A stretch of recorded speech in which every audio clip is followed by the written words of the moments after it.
समारोह की पारंपरिक शुरुआत संगीत की नगरी ग्वालियर में आज तानसेन समाधि स्थल पर शहनाई वादन, हरिकथा, मिलाद, चादरपोशी और कव्वाली गायन के साथ हुई। समारोह का औपचारिक आगाज सायंकाल तानसेन समाधि परिसर में बने भव्य एवं आकर्षक मंच पर होगा।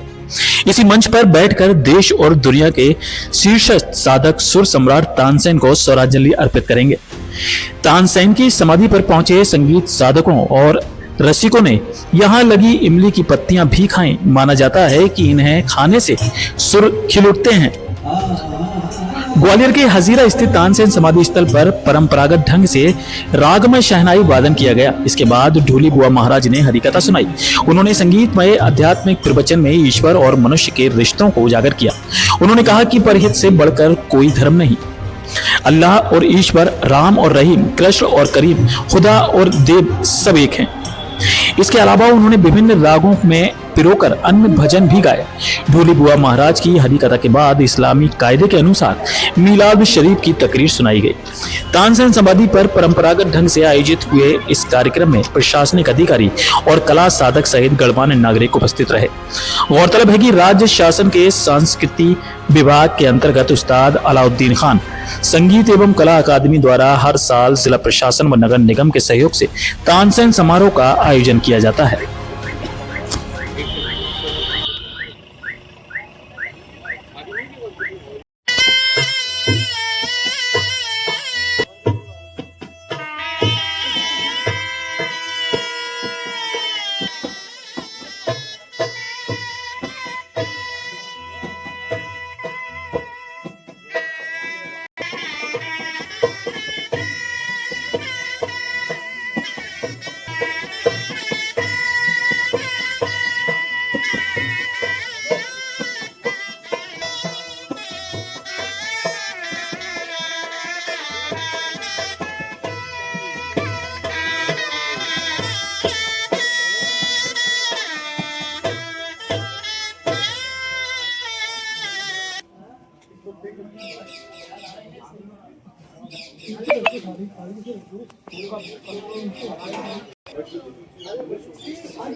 महाराज जी, आज 101 वर्ष तानसेन समारोह का है, क्या कहना चाहेंगे आप? और हरिकथा का क्या महत्व? हरिकथा का महत्व है कि आज इतने सालों से 100 वर्ष हो गए, तब से जो पारंपरिक जो कार्यक्रम चल रहा है वो आज तक चल रहा है, जिसमें सबसे पहले धार्मिक कार्यक्रम होता है, उसके अंतर्गत हरिकथा है, चादरपोशी है, मिलाद है, ये सब कार्यक्रम होते हैं। पश्चात संगीत सभाएं प्रारंभ होती है।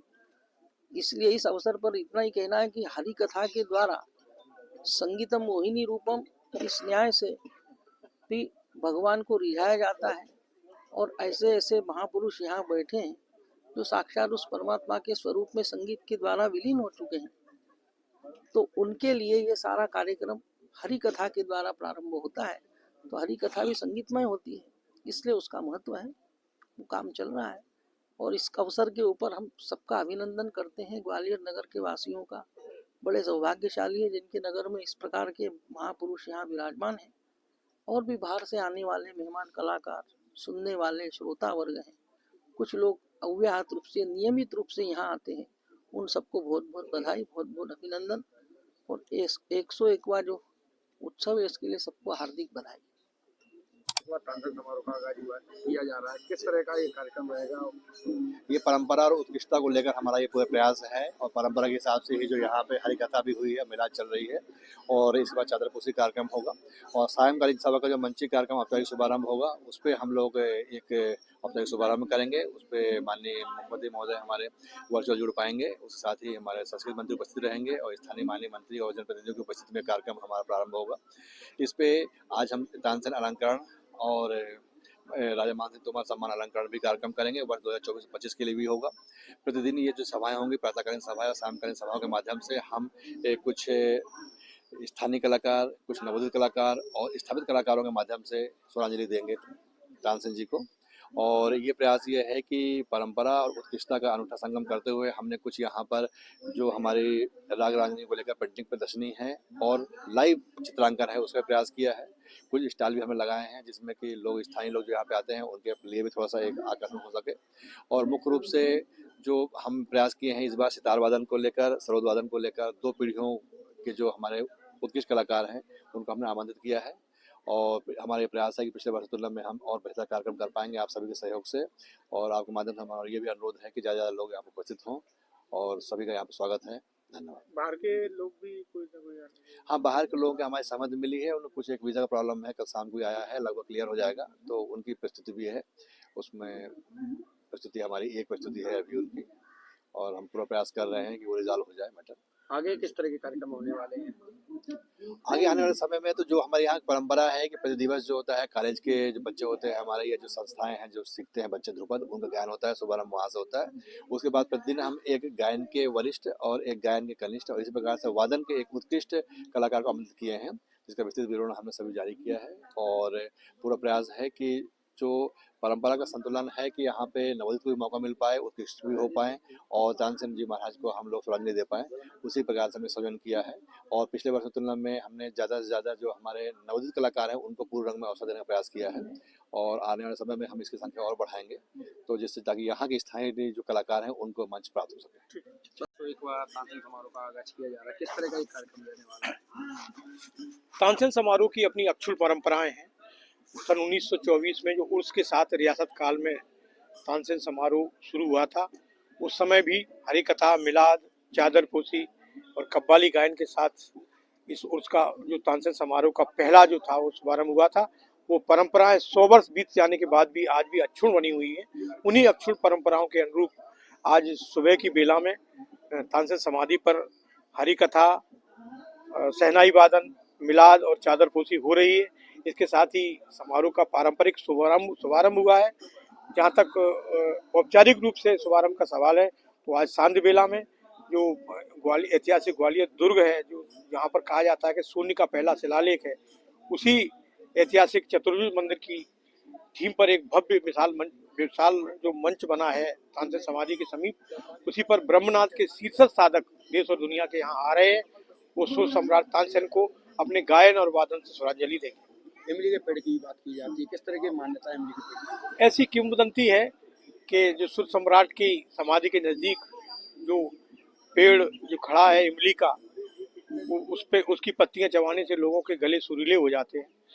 हालांकि ये पेड़ जो मूल पेड़ था वो अब नहीं रहा है, उनकी जड़ों से एक दूसरा पेड़ का उदय हुआ है, उसको सुरक्षित किया है जैसा आप देख रहे हैं। और इसकी जो यहाँ पर सुर सम्राट को श्रद्धांजलि देने ब्रह्मनाथ के शीर्ष साधक आते हैं, वो अपनी इस इमली के पेड़ की पत्तियां अपने साथ जरूर ले जाते हैं। और ऐसे ही जो संगीत का ककहरा सीख रहे हैं वो जो नवोदित कलाकार हैं, वो भी इस पेड़ की पत्तियों को, इस इमली के पेड़ की पत्तियों को खाकर अपने गले को सुरीली करने का प्रयास करते हैं। पेड़ को संरक्षित भी किया गया है। पेड़ को संरक्षित निश्चित रूप से ये हम सभी की जवाबदेही भी है। सुर सम्राट संगीत धानी ग्वालियर में सुर सम्राट की समाधि है, यहाँ से उन्होंने देश और दुनिया में भारत का, ग्वालियर का नाम रोशन किया है। उनके समाधि के नज़दीक जो पेड़ है उसको संरक्षित करने का प्रयास पूरा किया गया है। बैरिकेडिंग्स भी की गई है, जाली लगाई गई है पक्की, जिससे कोई इसको क्षति न पहुंचाए। और हम सभी की भी जिम्मेदारी है, जो ऐतिहासिक स्मारक हैं उनको हम संरक्षित और सुरक्षित रखें। हमारी ये खबर देखने के लिए, लाइक करने के लिए और खबर को शेयर करने के लिए आपका बहुत बहुत शुक्रिया। अगर आप हमारे YouTube चैनल को सब्सक्राइब करेंगे तो आपका बड़ा आभार होगा। हमें सब्सक्राइब करने के लिए YouTube पर बगैर स्पेस दिए सर्च करें न्यूज इंपैक्ट ग्वालियर और एक क्लिक कर चैनल को सब्सक्राइब करें। हमारे फेसबुक और इंस्टाग्राम पेज को भी फॉलो जरूर करें, जिससे आपको मिलती रहेंगी हर रोज की ऐसी ताजा तरीन खबरें जो आपको कहीं और नहीं मिलेंगी। और हाँ, हमारे चैनल पर खबरें व अपने संस्थान का विज्ञापन देने के लिए अपने मोबाइल फोन में ये नंबर जरूर सेव करें। हमारा मोबाइल नंबर है 9300760730। इसी के साथ मैं शाहनवाज, आपके दिल की आवाज, आपसे विदा लेता हूं। फिर मिलेंगे थोड़ी देर में नई खबरों के साथ। जय हिंद, जय भारत।